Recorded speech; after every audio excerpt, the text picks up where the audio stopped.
Hello, कैसे नितिन राणा जी आप? अरे शिवम जी, आपसे मुलाकात भी हो गई और आज आपका कॉल भी आ गया। हमारे तो भाग्य खुल गए। बोलिए ना सर। आपसे एक छोटा सा काम। हुक्म किया जाए मालिक।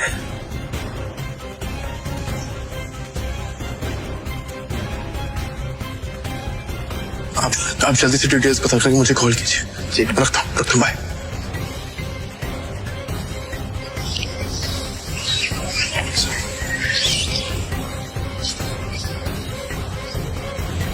राजा काका, राजाडा ग्रुप और नारंग इंडस्ट्रीज का मर्जर कैसा रहेगा?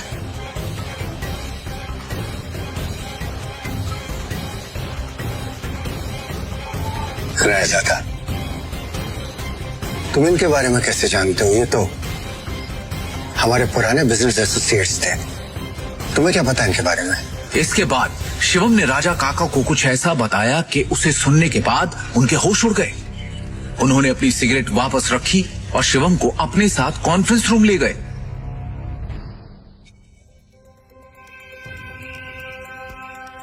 ये गरीब फटीचर अब तक यहाँ है। अपनी भाषा पर नियंत्रण रखो।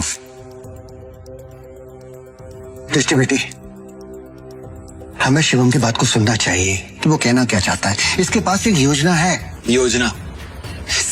सड़क छाप। इतनी तुम्हारी उम्र है ना, उससे ज्यादा एक्सपीरियंस मुझे इस कंपनी में काम करने का हो चुका है।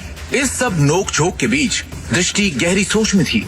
उसे अपने दादाजी की एक बात याद आ रही थी। दृष्टि बेटी, शिवम तुम्हारे लिए एक अच्छा जीवन साथी है और एक बात हमेशा याद रखना, जब भी तुम्हें या नारंग इंडस्ट्री पे कोई भी परेशानी आई तो शिवम ही तुम्हें उससे बाहर निकालेगा। आप कहना क्या चाहते हैं? इनफ, शांत हो जाइए आप सब। प्लीज प्लीज थोड़ी देर के लिए चुप हो जाइए। और ऋषभ, तुम भी चुप रहो। भूलिए मत, आप सब लोग इस कंपनी की बॉस अब भी मैं हूं। डिसीजन मेकिंग पावर मेरे हाथ में है। होगा वही जो मेरा फैसला होगा। शिवम, तुम कहो, तुम्हें क्या कहना है? हाँ शिवम जी, क्या बैठो। सबसे पहले मुझे कंपनी के शेयर होल्डर्स और इन्वेस्टर्स की लिस्ट चाहिए और बैलेंस शीट भी देखनी है, उसके बाद ही कुछ कह पाऊं। दृष्टि, ये बहुत ज्यादा हो रहा है। हम ऐसे ही किसी को अपनी कंपनी की डिटेल्स शेयर नहीं कर सकते। लैपटॉप दो सर। प्लीज। चलो। दृष्टि, तो ये बात। ऋषभ, भूलो मत, तुम्हारी बॉस का पति है जिसके बारे में तुम ऐसे बात कर रहे हैं। अगली बार तमीज का इस्तेमाल जरूर करना। 2 साल में पहली बार शिवम ने दृष्टि को उसके लिए लड़ते हुए देखा। दृष्टि की बात सुनते ही उसका सीना चौड़ा हो गया। Shivam, you continue.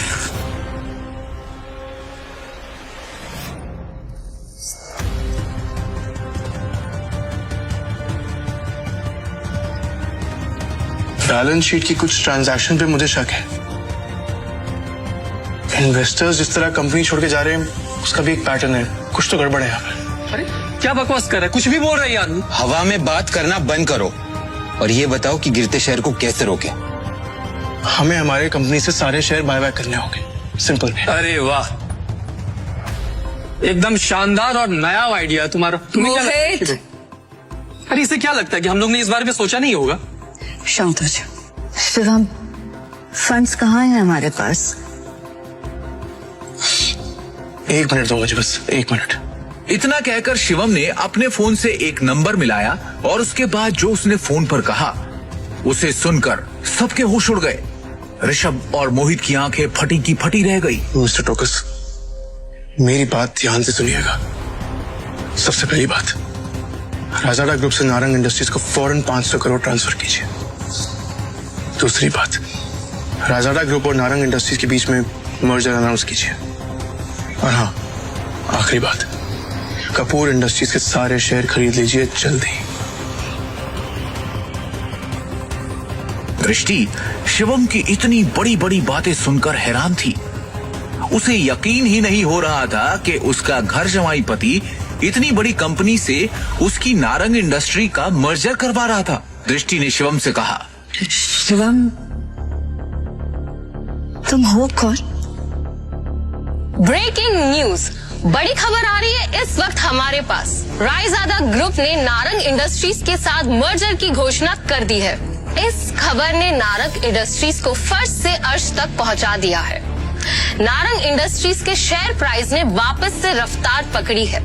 Narang industries का दुनिया की सबसे बड़ी कंपनी रायजादा ग्रुप से जुड़ना काफी फायदेमंद साबित होगा।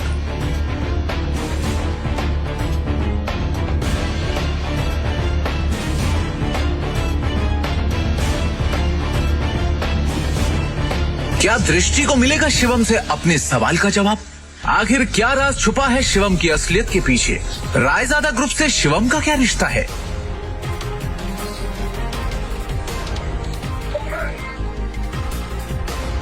पाई पाई के लिए तरसने वाले शिवम ने कैसे दिवालिया होती हुई नारंग इंडस्ट्रीज को दिलवाए 500 करोड़ रुपए?